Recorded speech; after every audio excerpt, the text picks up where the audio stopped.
नमस्कार मेरे प्यारे बच्चों। 1.2 का जो इंट्रोडक्शन वीडियो था मैंने आपको बना के दे दिया है। यूट्यूब में एक प्लेलिस्ट है जहाँ पे क्लास 10th का जो है आपको एक एक करके सारे जो है वीडियो वहाँ पे पड़ा हुआ है। 1.2 का मैंने आपको इंट्रोडक्शन वीडियो बना दिया है।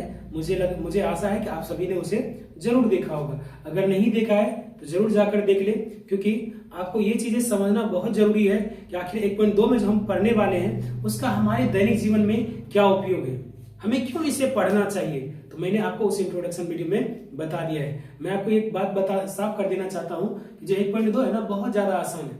मैं अभी आपको बताऊंगा, आप इसे आसानी से बहुत अच्छे तरीके से समझ पाओगे और कर पाओगे। आपको लगेगा एक समय के लिए कि भाई इतना आसान क्लास 10th में क्यों दिया गया है। ठीक है, तो अगर आपने वो नहीं देखा तो आप उसे जरूर देख ले, ताकि आपको इस एक्सरसाइज का इंपॉर्टेंस समझ में आ सके और आपको ये रुचि जग सके कि भाई हमें इसे पढ़ना चाहिए। ठीक है, आइए तो हमारा जो आज का एक्सरसाइज है वो है 1.2। इसमें जो है हम लोग एक एक करके सारे सवाल को पढ़ने का प्रयास करेंगे। ठीक है, तो सबसे पहला जो हमारा सवाल है वो है निम्नलिखित संख्याओं को अभाज्य गुणनखंडों के गुणनफल के रूप में व्यक्त कीजिए। सबसे पहली बात यह है कि आपको यहाँ पे ये ध्यान रखना है, कि यहाँ पे जो बात किया गया है अभाज्य गुणनखंड। तो अभाज्य का मतलब क्या होता है, हमने पढ़ाया था अभाज्य संख्या जब शुरुआत में जब वास्तविक संख्या का एक इंट्रोडक्शन वीडियो बता रहा था तो वहां पे मैंने आपको बताया था कि अभाज्य संख्या क्या होता है, भाज्य संख्या क्या होता है। मैं एक बार फिर से आपको क्लियर कर देना चाहता हूँ। अभाज्य संख्या की बात करें तो अभाज्य संख्या कहते हैं वैसी संख्या जिसमें एक और स्वयं के अलावा किसी और संख्या से भाग नहीं लगे, उसे हम लोग अभाज्य संख्या कहते हैं। अभाज्य संख्या का एग्जाम्पल शुरू होता है 2 से, याद रखिएगा। 1 से क्यों नहीं, तो हमने आपको परिभाषा बताया है कि अभाज्य संख्या में जो है कम से कम 2 संख्या से भाग लगे और ज्यादा से ज्यादा भी 2 संख्या से भाग लगे। मतलब उसका जो भाजक है वो ना तो 2 से ज्यादा होना चाहिए ना तो 2 से कम होना चाहिए। और अगर आप 1 की बात करो तो 1 में सिर्फ 1 ही से भाग लग रहा है और किसी संख्या से भाग नहीं लग रहा है, इसमें जो भाजक हो संख्या है वो 1 है, इसलिए 1 नहीं होगा, वो 2 से शुरू होता है। तो आपको ध्यान रखना है। अब अगला क्या है, अभाज्य गुणनखंड के गुणनफल के रूप में। इसका क्या मतलब है, जिसे मैं आपको एग्जांपल लेता हूं।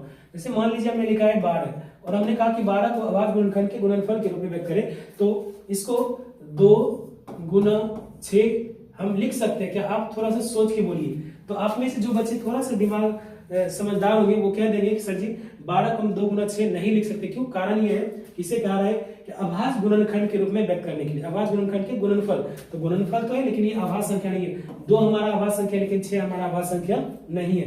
तो क्या करेंगे इसको, तो इसको लिखेंगे 12 को हम लिख सकते हैं 2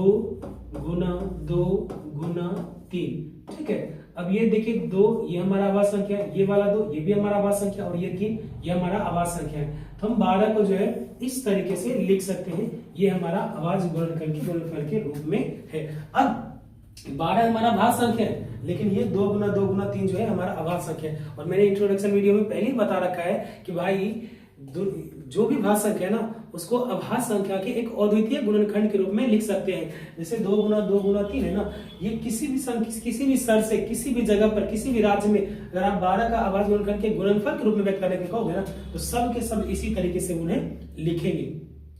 ये चीजें समझना आपको पड़ेगा। आइए हम लोग सवाल लेते हैं। हमारा जो पहला सवाल है 140, इसका हमें करना है अभाज्य गुणनखंड के गुणनफल के रूप में। तो 140 को अभाज्य गुणनखंड के गुणनफल के रूप में व्यक्त करने के लिए सबसे पहले क्या करेंगे, हम 140 का जो है गुणनखंड ज्ञात करेंगे। और ये आपने बचपन में सीख रखा है, ऐसा नहीं कि अभी आपको पता नहीं है, ये नहीं है, आपको ये बचपन से पता है। और अगर आपको नहीं पता है तो सबसे पहले मैं आपको रिकमेंड करूंगा कि आपको विभाजता का नियम सीख लेना चाहिए। जैसे 2 का विभाजता का नियम, 3 का विभाजता का नियम, 4 का विभाजता का नियम, 5 का, 6 का, 7 का, 8 का, 9 का और 10 का तो इसे सीखने की जरूरत नहीं है। जिसके लास्ट में 0 है वो तो 10 से जाएगा ही जाएगा ये, लेकिन आपको विभाजता का नियम पता होना चाहिए। अगर आप कहोगे तो मैं आपको एक लेक्चर उस पे जो है विभाजता के नियम पे करके बता दूंगा। अभी मैं ऐसा मान के चल रहा हूँ कि आपको विभाजता का नियम पता होगा, नहीं होगा तो बीच में मैं आपको बताता रहूंगा। क्योंकि लास्ट में 0 है तो ये 2 से जाएगा, क्योंकि 2 से विभाजता का नियम कहता है कि अगर किसी संख्या के अंत में 0, 2, 4, 6, 8 हो तो वो संख्या 2 से जाएगा, तो ये 2 से जाएगा। तो 2 से जब हम भाग लगाएंगे तो 2 7 14 और ये 0, फिर ये 2 से जाएगा तो 2 से देंगे 2 3 6, यहाँ पे 1 बचा, 1 पर 0 डाले 10 तो 2 हो गया, 2 5 10। अब ये 2 से नहीं जाएगा। अब हम चेक करेंगे क्या ये 3 से जा रहा है, तो 3 का विभाजता का नियम कहता है कि जो संख्या दी गई है ना उनके अंकों को जोड़ लीजिए। तो यहाँ पे 3 और 5 35 दे रखे हैं, तो इनके अंकों को जोड़िए। तो 3 5 कितना हुआ 8 में अब 3 से भाग लगाइए तो 3 3 9, 8 में 3 से भाग नहीं जा रहा है, इसलिए इसमें 35 में भी 3 से भाग नहीं जाएगा, 4 से नहीं लगेगा, 5 से लगेगा, तो जब 5 7 35 और फिर यहाँ पे 7 से लगेंगे, 7 एकम 7। हमेशा आपको जो है इसका जो अंत है वो 1 पे लाके छोड़ना है। तो इसका क्या हो गया, ये हो गया 2 गुना 2 गुना 5 गुना 7, ठीक है। अब यहाँ पे ध्यान से देखिए, 2 गुना 2 को क्या लिखेंगे, 2 का पावर 2 गुना 5 गुना 7। तो 140 का जो अभाज्य गुणनखंड है वो हो गया, अभाज्य गुणनखंड के गुणनफल के रूप में हो गया 2 गुना 2 का पावर 2 गुना 5 गुना 7। यही इस सवाल का जो है आंसर है। मुझे लगता है कि आपको ये बात समझ में आया होगा, ठीक है। आइए अगला सवाल को लेते हैं। हमारा जो दूसरा सवाल है वो है 156, ठीक है। इसका हमें अभाज्य गुणनखंड के गुणनफल के रूप में व्यक्त करना है। तो 156 का भी हम लोग क्या कर लेंगे, गुणनखंड कर लेंगे। तो 2 से भाग देंगे, 2 7 14, 1 बचा, 2 8 16।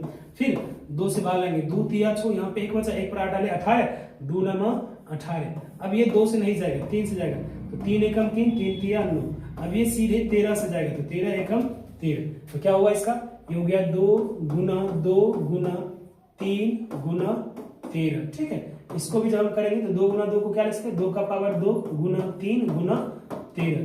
तो 156 का जो अभाज्य गुणनखंड के गुणनफल के रूप में हुआ वो हो गया 2 गुना 2, 2 का पावर 2 गुना 3 गुना 13। आइए हम लोग अगले सवाल पे, तीसरे सवाल पे चलते हैं। मुझे लग रहा है कि आपको समझ में आ रहा होगा और ये भी आपको समझ में आ रहा होगा कि ये कितना आसान है। आसान तो है लेकिन इसका यहाँ पे कारण है सीखने का, इसलिए इंट्रोडक्शन वीडियो आपको समझ में पढ़ना चाहिए, ठीक है। अगला है 3825। इसका हमें अभाज्य गुणनखंड के गुणनफल के रूप में व्यक्त करना है। तो क्या करेंगे, 3825 का हम लोग गुणनखंड कर लेंगे। तो 2 से तो नहीं जाएगा, 3 से चेक कर लेते हैं। 8 3 11, 11 2 13, 13 5, 5 2 7, 8 7 15, 15 3 18, 3 से जाएगा, 3 एकम 3, 3 दूना 6, यहाँ पे 2 बचा, 3 7 21, 1 बचा, 3 5 15, ठीक है। और देखिए 1 2 1 3 7 10 5 15, 3 से फिर जाएगा, 3 चौके 12, 3 दूना 6, 3 5 15। अब 4 2 6, 5 11, 3 से नहीं जाएगा, 5 से लगाएंगे, 5 8 40, 5 25, फिर 5 से लगाएंगे, 5 एकम 5, 5 7 35। अब ये 17 से जाएगा, 17 एकम 17। इसका हो गया 3 गुना 3 गुना 5 गुना 5 गुना 17, ठीक है। तो 3 गुना 3 को क्या लिखेंगे, 3 का स्क्वायर गुना 5 गुना 5 को 5 का स्क्वायर गुना 17। तो 3825 का जो अभाज्य गुणनखंड के गुणनफल के रूप में हुआ वो ये है। मुझे लग रहा है कि आपको ये समझ में आ रहा होगा। और ये रही बात, ये मेन है कि हमें इसका जो है ये करना आना चाहिए, गुणनखंड करने आना चाहिए। और ये हम बचपन में सीखते हैं। सर हम लोग को जब तीसरा चौथा कक्षा में बच्चे पढ़ते हैं तो सर कॉपी में इस तरह की चीजें खूब सिखाते हैं। मुझे लगता है कि आपको ये समझ में आ रहा होगा। सवाल नंबर हम चौथा करते हैं और 5वां जो है आप खुद करिएगा, ठीक है। 5वां मैं आपके लिए छोड़ूंगा। चौथा है 5005, ठीक है। इसका जब हम अभाज्य गुणनखंड करेंगे तो इसका जो है यहाँ पे हम पहले गुणनखंड कर लेते हैं। 5005 का जब करेंगे तो ये सीधे जाएगा, 5 2 से जाएगा नहीं, 5 से जाएगा, 5 कम 5 0 0, 5 एकम 5। अब ये 5 से नहीं जाएगा, 7 से लगाइए, 7 एकम 7, यहाँ बचा 3, 7 चौके 28 2, 7 से जाएगा, 7 एकम 7, यहाँ पे बच गया 3, 3 पे 0 डाले 30, 7 चौके 28, 28 2 30, 2 बचा और 2 पर 1 डाले 21, 7 या 21। अब ये 7 से नहीं जाएगा, अब सीधे ये जाएगा कितना से, 11 एकम 11, 11 से जाएगा, 11 एकम 11, यहाँ पे बचा 3, 3 पर 3 डाले 33, तो 11 या 33, फिर ये जाएगा 13 से, 13 एकम 13, ठीक है। तो ये हो गया 5 गुना 7 गुना 11 गुना 13, ठीक है। तो 5005 का जो अभाज्य गुणनखंड के गुणनफल के रूप में होगा वो हो गया 5 गुना 7 गुना 11 गुना 13। मुझे लगता है कि आपको ये बातें समझ में आ रहा होगा। अगर आपको इतनी बात समझ में आया तो आप इस सवाल को 7429 को आप खुद जो है अपने कॉपी में जरूर बनाइए और एक सुंदर सा नोटबुक जरूर जो है फेयर कॉपी जरूर बनाइए, ताकि अपने हाथों से जो चीजें लिखा होता है ना, एक बार देख लेने से चीजें क्लियर हो जाता है। क्योंकि जैसे जैसे हम आगे बढ़ेंगे ना तो पीछे वाला चीजें छूटते जाएगा, ठीक है। इसलिए पीछे वाला को एक बार रिवाइज करने के लिए आपको एक बार जब कॉपी अपने लिखे हुए से जब उलट के देखिएगा ना तो जल्दी से वो चीजें जो है रिवीजन हो जाता है, चीजें क्लियर हो जाता है, ठीक है। तो आइए हम लोग बढ़ते हैं अगले सवाल पे। सवाल नंबर 2 है पूर्णांकों के निम्नलिखित युग्मों के एचसीएफ और एलसीएम ज्ञात कीजिए तथा इसकी जांच कीजिए कि दो संख्याओं का गुणनफल बराबर एचसीएफ गुना एलसीएम होता है। इसका मतलब क्या है, पहले मैं आपको इसका मतलब समझाता हूँ। सवाल कहता है कि पहले यहाँ पे दो संख्याओं का जो है युग्म दे रखा है, युग्म का मतलब जोड़ा, जैसे 26 और 91, 510 और 92, 336 और 54, दो संख्याओं का यहाँ पे जोड़ा दे रखा है और कहता है इसका एचसीएफ और एलसीएम पहले निकालिए। और उसके बाद क्या ये बात सच है, यहाँ पे लिखा है कि दो संख्याओं का गुणनफल बराबर एचसीएफ गुना एलसीएम होता है। इसका मतलब मैं आपको समझाता हूँ। कोई छोटा सा एग्जांपल लिखिए। जैसे मान लीजिए कि हमने एक संख्या लिया, कोई भी संख्या मान लो ए लिए हमने 15 और एक दूसरा संख्या लिया हमने 20। अब हम 15 और 20 का एचसीएफ और एलसीएम निकालेंगे। एचसीएफ और एलसीएम जैसे आपको निकालने आता है वैसे निकालिए, ठीक है। तो जब हम 15 का गुणनखंड करेंगे तो हो गया 3 गुना 5, जब हम 20 का करेंगे तो होगा 2 दूना 4 पंचे 20। अगर हम एचसीएफ की बात करें तो आपको एचसीएफ के बारे में अच्छे से पता है कि जो दोनों मिलता है वही हमारा एचसीएफ होता है। तो दोनों में क्या मिला हमारा 3, इन दोनों 5, इन दोनों 5 के लिए हमारा एक 5 जो है एचसीएफ होगा। और चूंकि कुछ मिल नहीं रहा है तो हमारा एचसीएफ 5 हो गया। अब एलसीएम में क्या करते हैं, जो दोनों में मिलता है उसके लिए एक लेते हैं, जो नहीं मिलता है उसको भी लेते हैं। तो ये 2 गुना 2 दोनों में नहीं मिल रहा है तो ये हो जाएगा 2 का पावर 2 गुना ये वाला 3 गुना ये दोनों में 5 मिल रहा है तो दोनों में 5 के लिए एक 5 लेंगे तो हो गया 2 दूना 4 12 पंचे 60। तो इसका जो एलसीएम है वो हो गया 60।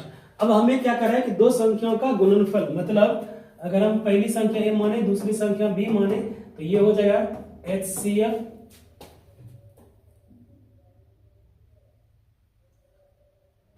ये हो जाएगा एचसीएफ गुना एलसीएम।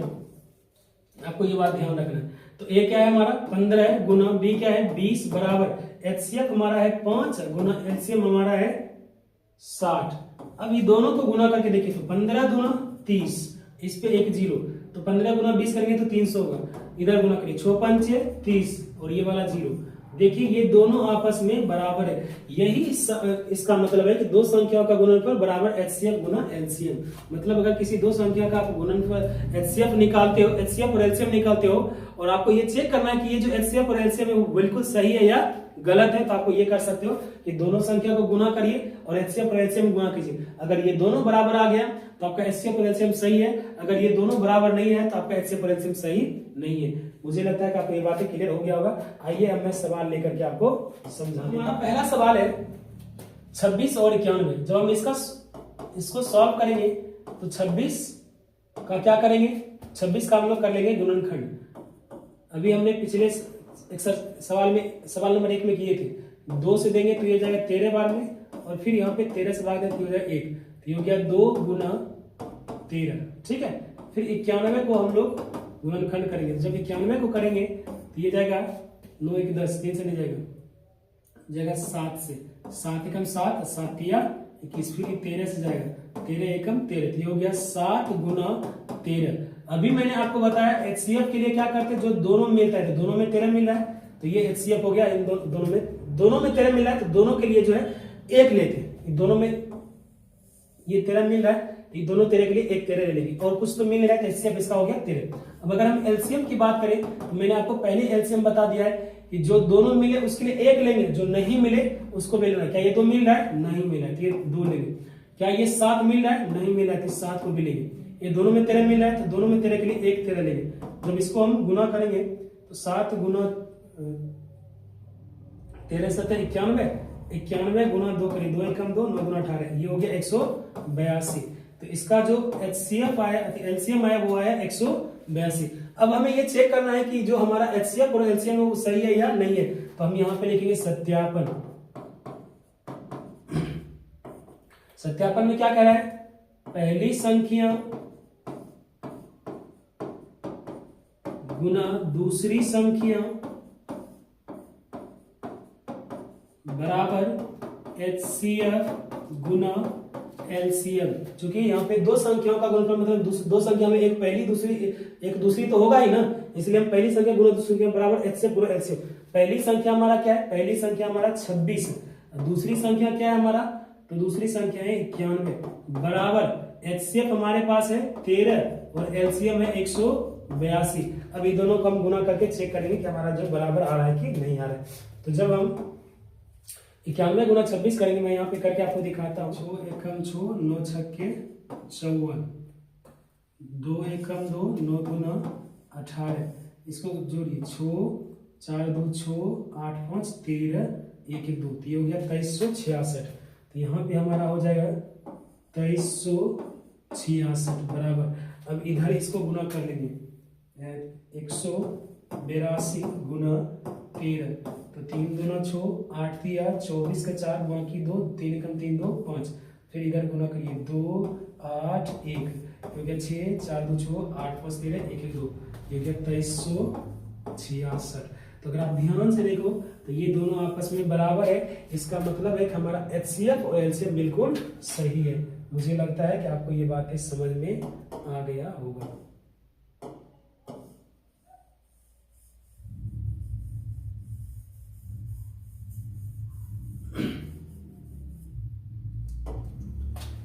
मुझे लगता है कि आपको ये इतनी बातें क्लियर हो गया होगा कि भाई जांच कैसे करते, सत्यापन कैसे करते, पहली संख्या गुना दूसरी संख्या बराबर HCF गुना LCM।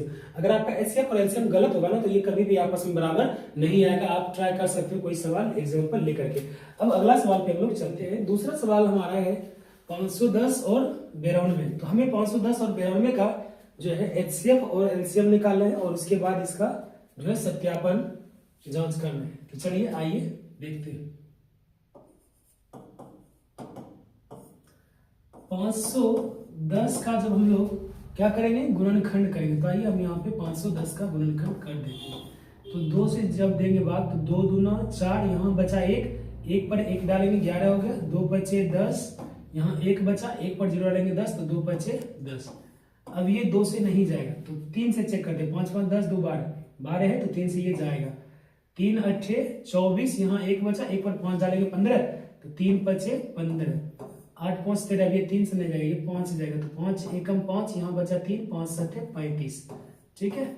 अब ये सीधे जाएगा 17 से, तो 17 एकम 17। तो इसका जो गुणनखंड हुआ वो हुआ 2 गुना 3 गुना 5 गुना 17, ठीक है। अब इसी तरह से हम 92 का भी गुणनखंड कर लेंगे।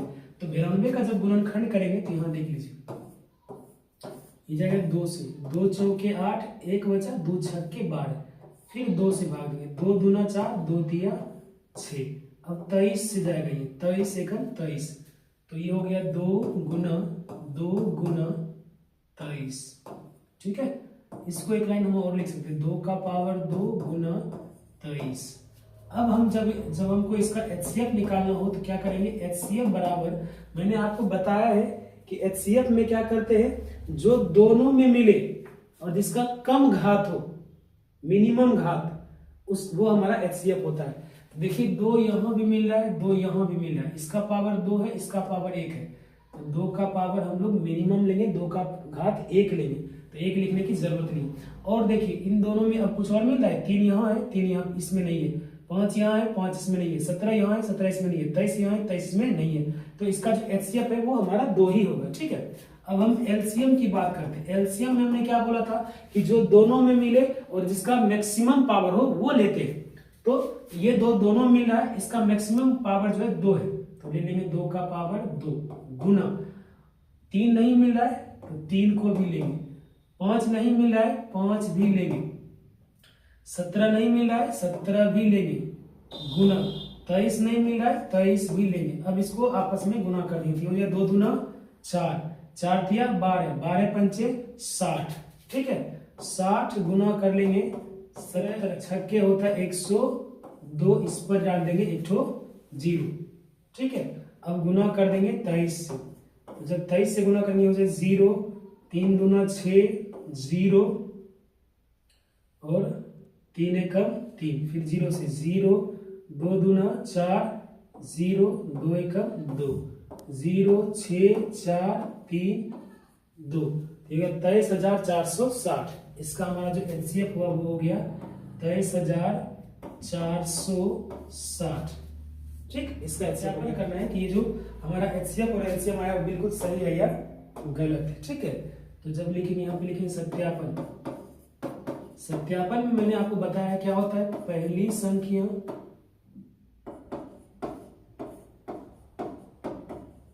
गुना दूसरी संख्या बराबर HCF गुना LCM। पहली संख्या हमारा क्या है? पहली संख्या हमारा है 510 गुना दूसरी संख्या है 92। इसे हम लोग पहली संख्या मानते हैं, इसे हम लोग दूसरी संख्या मानते हैं। बराबर HCF कितना है? 2 गुना LCM है 23,460 गुना, यहाँ पे करके चेक कर लेते हैं।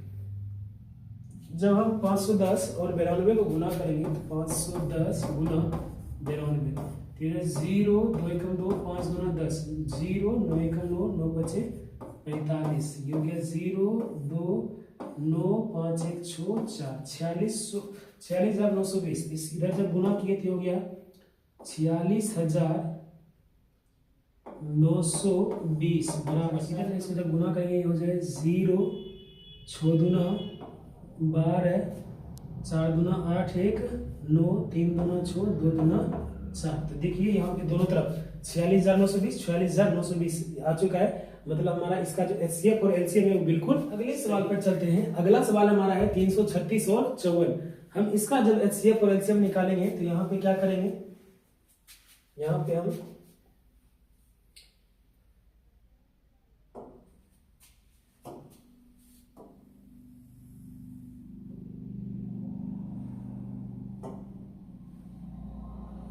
ठीक है, जब हम इसका HCF और LCM निकालेंगे तो देख लीजिए 336 का जब HCF निकालेंगे तो यहाँ पे क्या करेंगे? पहले 336 का गुणनखंड कर लेंगे। ये जो जाएगा 2 से, 2 एकम 2 2 छक्के 12 2 अट्ठे 16, फिर 2 से लगाएंगे 2 अट्ठे 16 2 चौके 8, फिर 2 से लगाएंगे 2 चौके 8 2 दूना 4, फिर 2 से लगाएंगे 2 दूना 4 2 एकम 2, फिर 3 से लगाएंगे 3 सत्ते 21, फिर 7 से लगाएंगे 7 एकम 7। ये हो गया 2 1 2 3 4, 2 का पावर क्या लिखेंगे? 4 गुना 3 गुना 7। ठीक है, इसी तरह से जब हम 54 का करेंगे गुणनखंड तो 54 का गुणनखंड भी यही कर लेते हैं। ये 2 दूना 4 2 सत्ते 14, फिर 3 से 3 9 27, फिर 3 से 3 तिया 9, फिर 3 से 3 एकम 3। तो ये हो गया 2 गुना 1 2 3, तो 3 का पावर क्या हो गया? 3। HCF निकालने के लिए अभी मैंने आपको बताया था कि जो दोनों में मिले जिसका कम घात हो वो HCF होता है। तो यहाँ भी 2 मिल रहा है, यहाँ भी 2 मिल रहा है, यहाँ पे 2 का पावर 1 है, यहाँ पे 2 का पावर 4 है, तो कम घात वाला लेंगे मतलब 2 का पावर 1 गुना, यहाँ भी 3 है, यहाँ भी 3 है, यहाँ पे 3 का पावर 3 है, यहाँ पे 3 का पावर 1 है, तो 3 दोनों में से लेंगे। पावर क्या लेंगे? जो कम पावर हो, तो 3 का पावर 1 लिखने की जरूरत नहीं है, तो इसका हो जाए 2 दिया 6। ठीक है, तो इसका HCF हो गया 6। अब LCM इसका निकालेंगे तो LCM क्या होता है? जो दोनों मिलता है वो लेते हैं लेकिन मैक्सिमम पावर। तो यहाँ पे 2 का पावर 1 है, यहाँ पे 2 का पावर 4 है, तो लेंगे 2 का पावर 4 गुना, यहाँ भी 3 है, यहाँ भी 3 है, तो 3 का पावर क्या लेंगे? मैक्सिमम पावर 3 गुना, और ये वाला 7। इसको गुना करेंगे तो 2 दूना 4 दूना 8 दूना 16, और ये 3 बार 3 3 होती है। तो जब आप इसको 2 का पावर 4 गुना 3 का पावर 3 गुना 7 की जगह आएगा 324। तो इस सवाल का जो HCF है वो 6 आया और LCM जो है वो 3024 आया। मुझे लगता है कि आपको ये बातें समझ में आया होगा। ठीक है, अब इसका सत्यापन मैं आपके ऊपर छोड़ता हूं, आप इसको सत्यापित कीजिए कि ये जो HCF और LCM है वो बिल्कुल सही है या नहीं है। चलिए हम अगले सवाल की ओर बढ़ते हैं। हमारा जो तीसरा सवाल है वो है अभाज्य गुणनखंडन विधि द्वारा निम्नलिखित पूर्णांकों के HCF और LCM ज्ञात कीजिए। मतलब यहाँ भी हमें HCF और LCM ही ज्ञात करना है।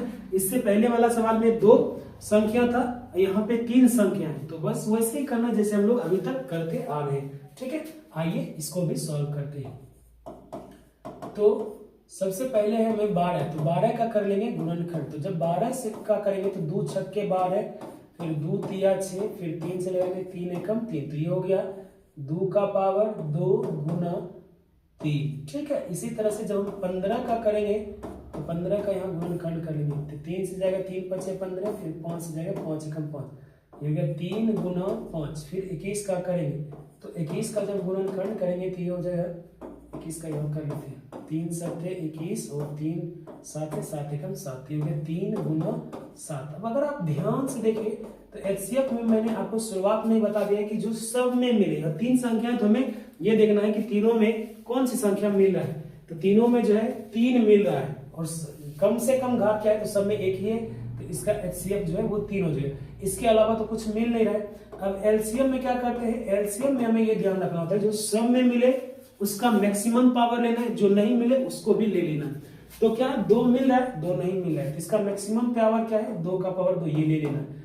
क्या 3 मिल रहा है, मिल रहा है, तो तीनों में 3 का घात 1 ही है, तो ये 3 ले लेंगे गुना।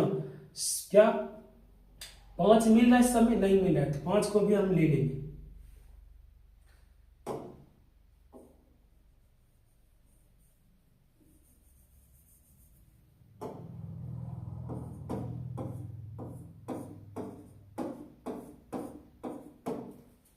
तो 5 नहीं मिला है तो 5 भी ले लेंगे। क्या 7 समय मिला है, नहीं मिला है, तो 7 भी ले लेंगे। अब इसको गुना कर देते, 2 दूना 4, 4 तिया 12, 12 पंचे 60 और 7 छः के 42। तो इसका जो LCM हो जाएगा वो हो जाएगा 420। तो इस सवाल का जो है आंसर हो गया ये। HCF इसका क्या हो गया 3 और LCM हो गया 420। अब यहाँ पे कुछ बच्चे के दिमाग में आएगा कि क्या सर इस सवाल को भी हम क्या कर सत्यापित कर सकते हैं। तो इस सवाल को आप सत्यापित नहीं कर सकते। इसको सत्यापित करने का एक ही उपाय है, वो क्या है कि जो HCF है, HCF का मतलब होता है हाईएस्ट कॉमन फैक्टर। इसका मतलब है कि ये जो 3 जो है ना, ये वह सबसे बड़ी संख्या है जो इन तीनों को भाग कर सके पूरा पूरा। तो 3 से भाग है 3 चौके 12, 3 से भाग 3 5 15, 3 7 21। 3 के अलावा इससे बड़ा अब ऐसी कोई संख्या नहीं है जो इस तीनों को काट सके। 4 से भाग लगाएंगे तो सिर्फ 12 में जाएगा, 15 और 21 में नहीं जाएगा। 5 से लगाएंगे तो 15 में जाएगा, 12 और 21 में नहीं जाएगा। 7 से लगाएंगे तो 21 में जाएगा, इन दोनों में नहीं। मतलब अब ऐसी कोई संख्या नहीं है जिसको ये भाग लगा सके। तो इस तरीके से आप जांच सकते हो और जांच कर सकते हो। और ये जो 420 है ना, ये एलसीएम है। एलसीएम मतलब लोएस्ट कॉमन फैक्टर, इस लोएस्ट कॉमन मल्टीपल। इसका मतलब ये होता है कि 420 में जो है सबसे छोटी संख्या है जिससे 12 से भी पूरा पूरा जाएगा, 15 से भी पूरा पूरा जाएगा और 21 से भी पूरा पूरा जाएगा। जब इससे भाग है ना तो पूरा पूरा कट जाएगा। 420 से छोटी ऐसी कोई संख्या नहीं है जिससे कि ये तीनों से भाग दे और भाग लग जाए। एक दो संख्या तो होगा, कुछ संख्या 420 से भी छोटा होगा जो सिर्फ 12 से कटेगा, सिर्फ 15 से कटेगा। तीनों से कटने के लिए वो सिर्फ कम से 420 से जो है सबसे छोटी संख्या नहीं होगा। ये 420 ही सबसे छोटी संख्या है। इसका ये मतलब है। यहाँ पे हम लोग ऐसा नहीं कर सकते कि पहली संख्या गुना दूसरी संख्या गुना तीसरी संख्या बराबर एचसीएफ गुना एलसीएम। ये बराबर नहीं होता। ये 3 सवालों के लिए लागू नहीं होता। ये बात आपको दिमाग में रख लेना, ठीक है। तो इसका आंसर ये हो गया। अब हम सवाल नंबर दूसरे पे चलते हैं।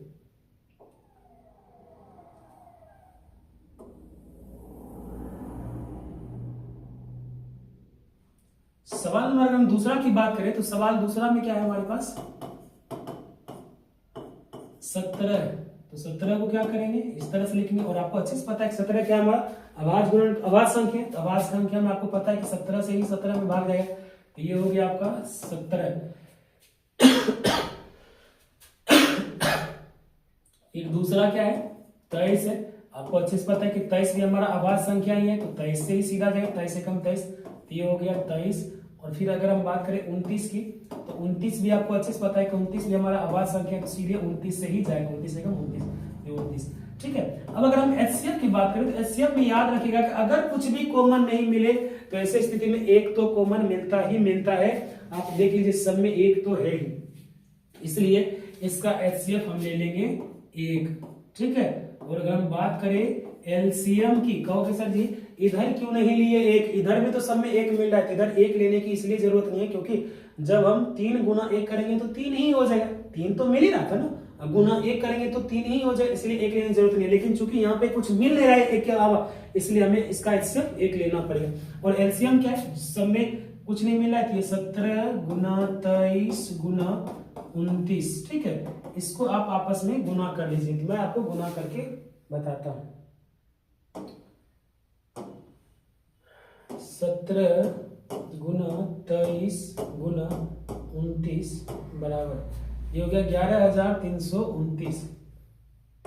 11,339 ये इसका जो है आंसर है। मुझे लगता है कि आपको ये सवाल समझ में आया होगा। आइए तीसरे सवाल की तरफ बढ़ते हैं और इस तीसरे सवाल को भी अच्छे तरीके से बनाने का प्रयास करते हैं। मैं तो कहूंगा कि आप जो है वीडियो को पॉज करके खुद से बनाने का प्रयास कीजिए ताकि आपको चीजें समझ में अच्छे से आए।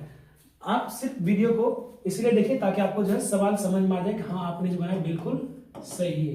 तो क्या है 8 है। 8 का करेंगे गुणनखंड, तो 8 का गुणनखंड कर लेते, ये जाए 2 चौके 8, फिर 2 से देंगे, 2 दूना 4, फिर 2 से देंगे, 2 एकम 2, ये हो गया 2 का पावर 3। फिर हमारे पास 9 है, तो 9 का जब करेंगे गुणनखंड तो 3 तिया 9, फिर 3 से लगाएंगे, 3 एकम 3, तो ये हो गया 3 का पावर 2। फिर है 25, 25 का जब करेंगे गुणनखंड तो ये 5 से जाएगा 25 25, फिर 5 से जाएगा 5 एकम 5, तो ये हो गया 5 का पावर 2। अब HCF में क्या करना है, आपको पहले ही बता दिया कि जब कुछ नहीं मिले तो HCF हमारा 1 होता है, तो कुछ नहीं मिला है तीनों में, तो HCF हमारा 1 हो गया।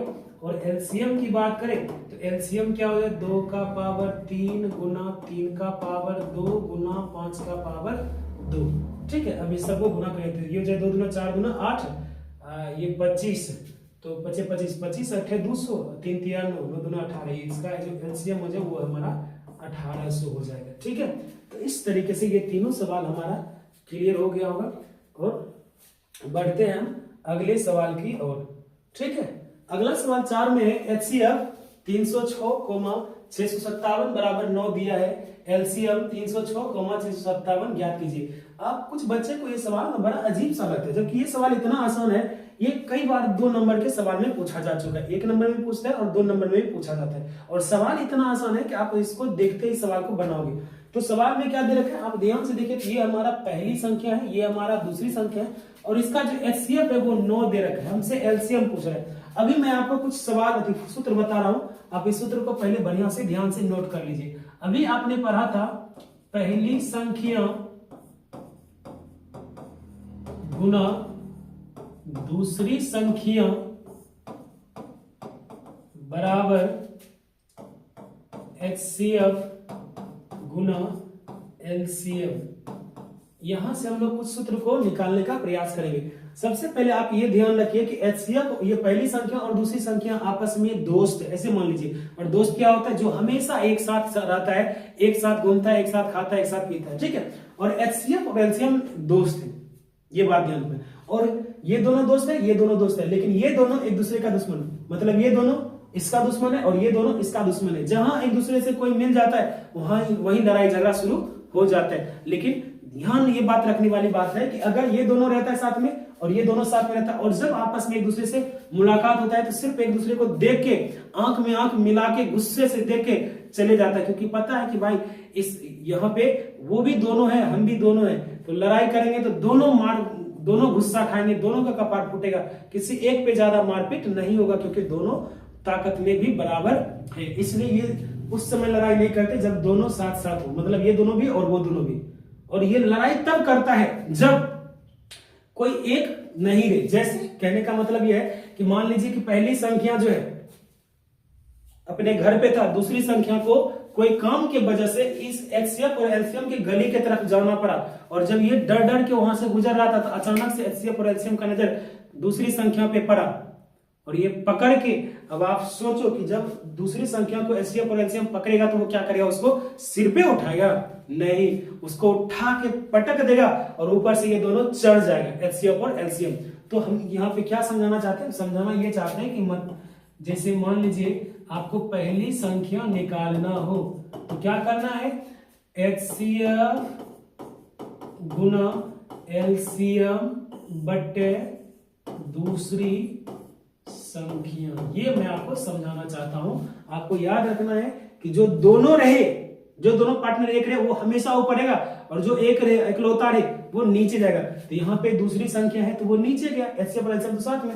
इसी तरह से अगर हम दूसरी संख्या निकालना चाहे तो मुझे लगता है कि आपको समझ में आ गया होगा कि हम क्या बोलना चाहते हैं। आप फटाक से कहोगे HCF गुना LCM बटे पहली संख्या। अब ऐसा तो है नहीं कि पहली संख्या और दूसरी संख्या ही मार खाने के लिए बनाए, ऐसा भी तो हो सकता है कि HCF और LCM कभी कभी अकेला इधर उधर पहली संख्या और दूसरी संख्या की तरफ जाना पड़ेगा, उसी गली की तरफ जाना पड़ेगा, और जब ये अकेला पकड़ाएगा तो ये भी तो कुटाएगा।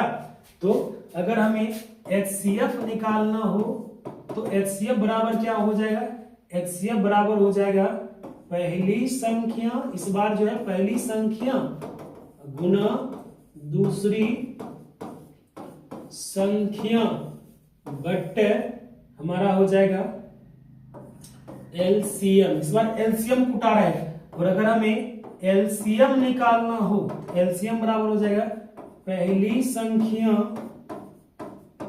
गुना दूसरी संख्या बटे HCF। जल्दी से आप लोग पहले इस सूत्र को नोट कर लीजिए। इस सूत्र को नोट करेंगे तो बहुत सारे सवाल तो ऐसे ही चुटकी बजाते ही बन जाएगा।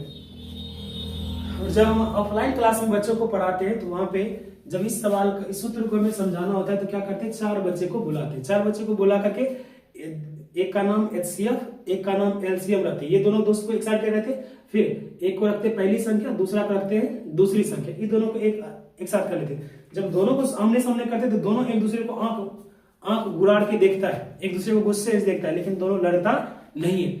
उसके बाद क्या करते हैं, एक को यही रखने देते और दूसरा जो HCF को है इधर ही रहते हैं, LCM को भेज देते हैं HCF और LCM के गली की तरफ। वो क्या करता है, उसको उठा के पटक देता है और दोनों पहली संख्या और दूसरी संख्या उसके ऊपर चढ़ जाता है। तो इससे क्या होता है कि आपको कंफ्यूजन नहीं रहता है कि पहली संख्या बराबर क्या होता है, कैसे लिखे। ये चीजें क्लियर हो जाता है कि अगर पहली संख्या के तो HCF गुना LCM बटे दूसरी संख्या, अगर दूसरी संख्या की बात करें तो HCF गुना LCM बटे पहली संख्या। इस तरीके से आपको ध्यान में रहता है। ठीक है, अगर आपने ये सूत्र नोट कर लिया है तो आइए मैं अब आपको इससे सवाल बनाकर दिखाता हूं कि सवाल कैसे बनेगा।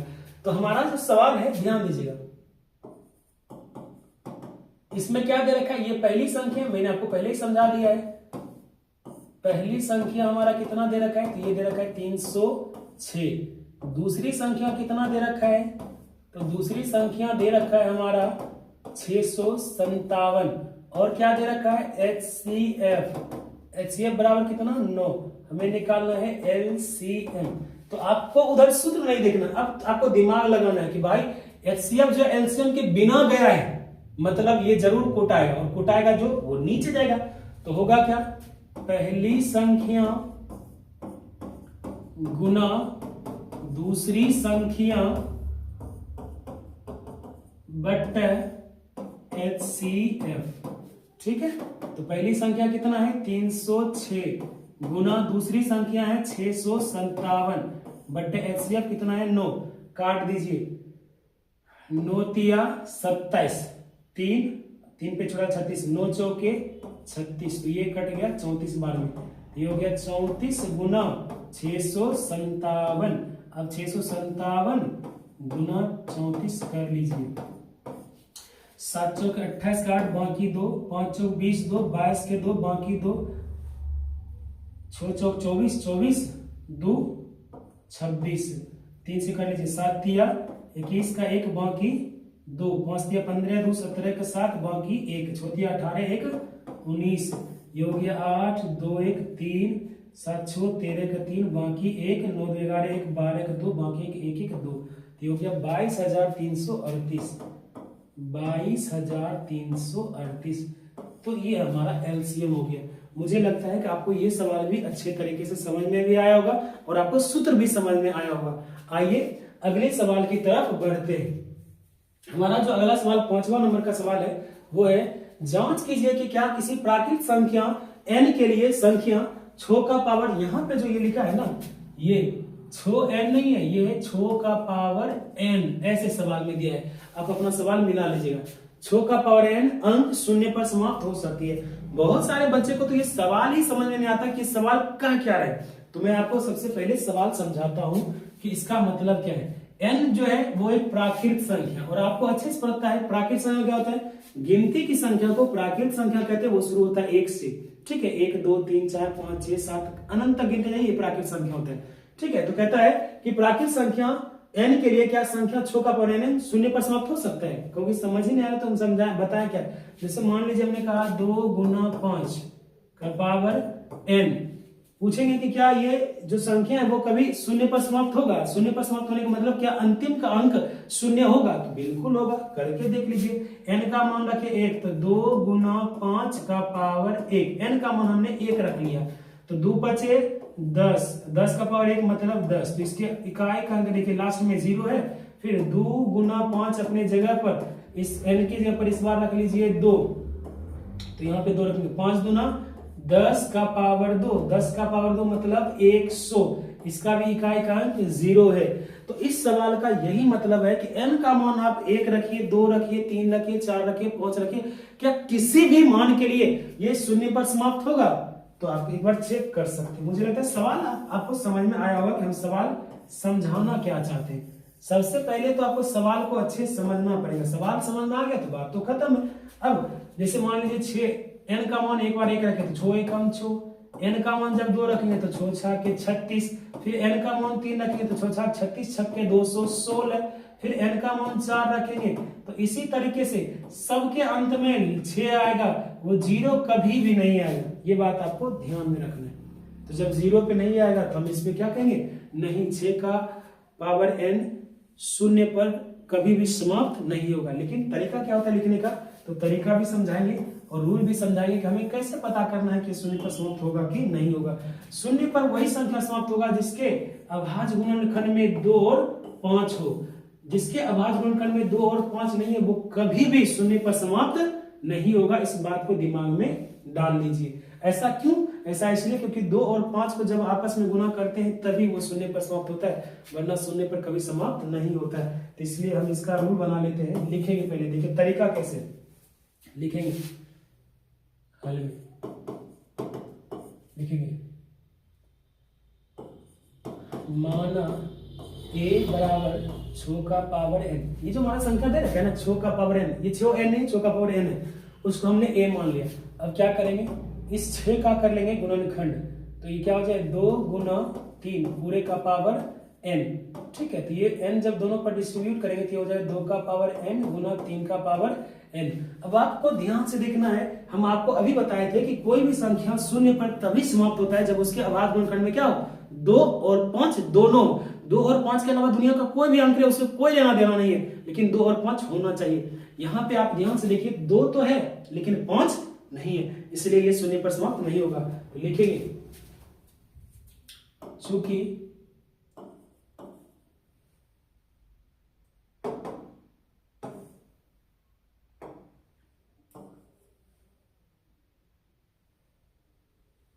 दिए गए संख्या के अभाज्य गुणनखंड में केवल 2 शामिल है। ठीक, अतः 6 का पावर n शून्य पर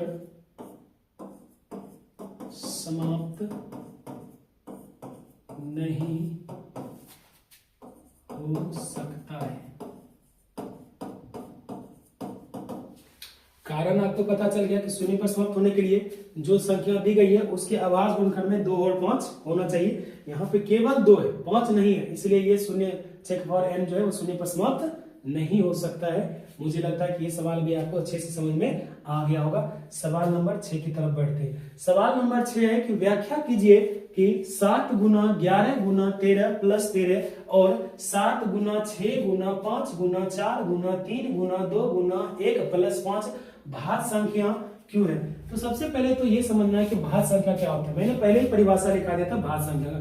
भाज्य संख्या को हम लोग संयुक्त संख्या कहते हैं, ठीक है, या यौगिक संख्या कहते हैं। इसका परिभाषा होता है वैसी संख्या जिसमें एक और स्वयं के अलावा भी किसी संख्या से भाग लगे। मतलब ये जो है इसमें जो है 2 नहीं, कम से कम 3 संख्या से भाग लगे, 3 से 4 से 5 से, मतलब इसके जो भाजक है ना कम से कम 3, ज्यादा से ज्यादा जितना हो जाए, 3 से कम नहीं होना चाहिए, उसे हम लोग भाज्य संख्या कहते हैं। और भाज्य संख्या शुरू कहां से होता है, तो भाज्य संख्या शुरू होता है 4 से। 4 में देखिए 1 से लग रहा है, 4 से लग रहा है, इसके अलावा किससे लग जा रहा है, 2 से, इसलिए ये संयुक्त संख्या है, ये भाज्य संख्या है। अगर हम 6 की बात करें तो 6 में 1 से लग रहा है और 6 से लग रहा है, 1 और स्वयं के अलावा 2 से भी लग रहा है और 3 से भी लग रहा है, इसलिए ये भी हमारा क्या है, भाज्य संख्या है। अगर हम 8 की बात करें तो 1 और इसमें स्वयं के अलावा इसमें 2 से भी लग रहा है, 4 से भी लग रहा है, तो ये भी हमारा भाज्य संख्या है। अब 3 नहीं लिखे, 2 नहीं लिखे, 5 नहीं लिखे, तो वो सब हमारा भाज्य संख्या नहीं है, वो हमारा अभाज्य संख्या है।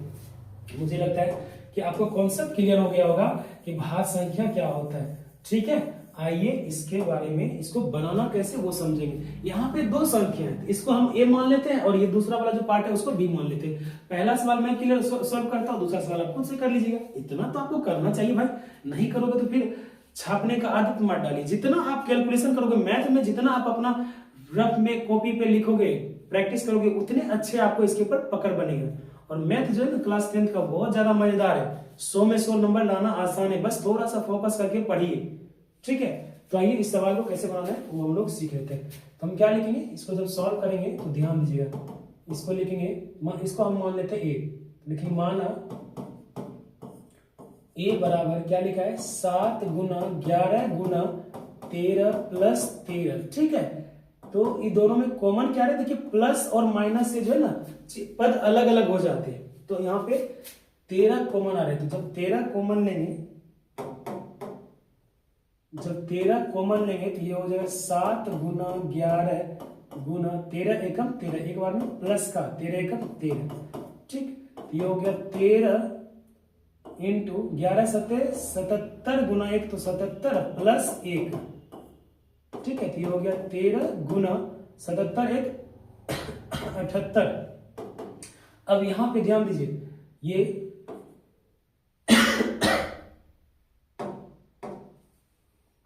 13 गुना 78 का कर लीजिए गुणनखंड, तो 2 से जाएगा 2 तिया 6 2 9 18, फिर ये 3 से जाएगा 3 कम 3 3 तिया 9, फिर ये 13 से जाएगा 13 कम 13, ये हो गया 13 गुना 3 गुना 2। देखिए ये जो भी संख्या है यहाँ पे जो भी संख्या है उसमें कितनी संख्या से भाग लग रहा है, 2 से भी भाग लग रहा है, 3 से भी भाग लग रहा है, 13 से भी भाग लग रहा है, मतलब 2 एक और स्वयं के अलावा किसी और संख्या से भी भाग लग रहा है कि नहीं लग रहा है, लग रहा है, इसलिए ये संख्या भाज्य है। समझ में आया? इसको मैं आपको बताता हूं कि इसका क्या मतलब है, थोड़ा सा और फील कीजिए। जैसे मान लीजिए ये है आपका 7 गुना 11 गुना 13 प्लस का 13, ये है 1014। जब आप इस पूरे सवाल को गुना करोगे ना तो ये हो गया 1014।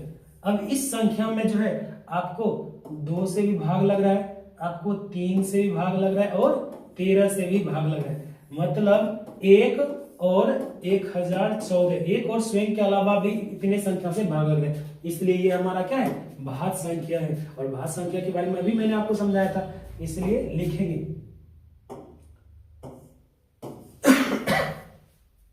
एक लाइन लिखेंगे अतः दी गई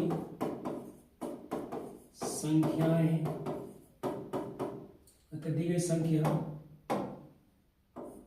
एक भाज्य संख्या है क्योंकि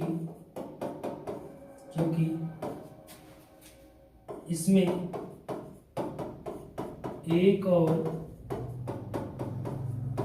स्वयं के अलावे 2 3 और 13 से भी भाग लग जाते हैं। ठीक है, तो मुझे लगता है कि आपको ये एक्सप्लेनेशन समझ में आ गया होगा कि आखिर 7 गुना 11 गुना 13 प्लस 13 भाज्य संख्या क्यों है। अगर आपको ये प्रोसेस समझ में आया तो सेम प्रोसेस आप इधर करना, इस पूरे सवाल को बी मान लेना, बी मान के ये दोनों में 5 कॉमन आ रहा है, 5 कॉमन लेके इसी तरह से यहां तक लाना, यहाँ पे जो भी आएगा उसका गुणनखंड करके देख लीजिएगा कि एक और स्वयं के अलावा उसमें किस किस संख्या से भाग लगता है, और उसको इसी तरह से आप लिख दीजिएगा। मुझे लगता है कि आपको ये भी सवाल अच्छे से समझ में आ गया होगा। आगे बढ़ते हैं, वो मैं आपके लिए छोड़ रहा हूँ, जरूर बनाएंगे मेरे दोस्त। अगर नहीं समझ में आएगा तो आप कमेंट में जरूर लिखिएगा, मैं आपको उसके ऊपर एक्स्ट्रा अलग से सिंगल वीडियो बना के डाल दूंगा। अगला जो हमारा सवाल है वो है, किसी खेल के मैदान के चारों ओर एक वृत्ताकार पथ है। इस मैदान का एक चक्कर लगाने में सोनिया को 18 मिनट लगते हैं, जबकि इसी मैदान का एक चक्कर लगाने में रवि को 12 मिनट लगते हैं। मान लीजिए वे दोनों एक ही स्थान और एक ही समय पर चलना प्रारंभ करके एक ही दिशा में चलते हैं, कितने समय बाद वे पुनः प्रारंभिक स्थान पर मिलेंगे।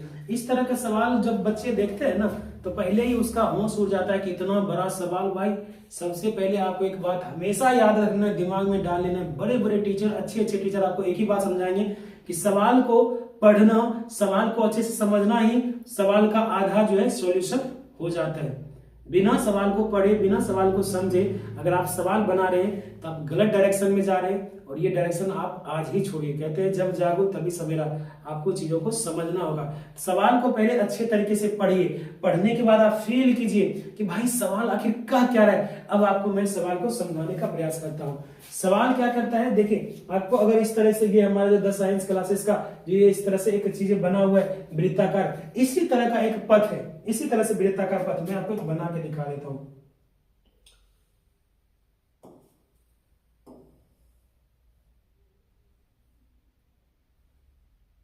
इस तरीके से एक वृत्ताकार पथ है। इस वृत्ताकार पथ पर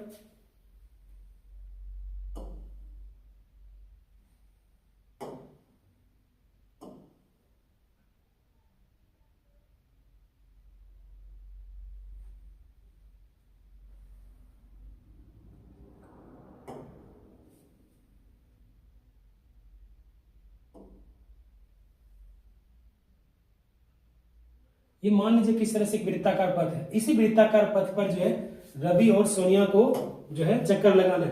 कहता है मान लीजिए वे एक ही स्थान से, मान लेते हैं कि यहां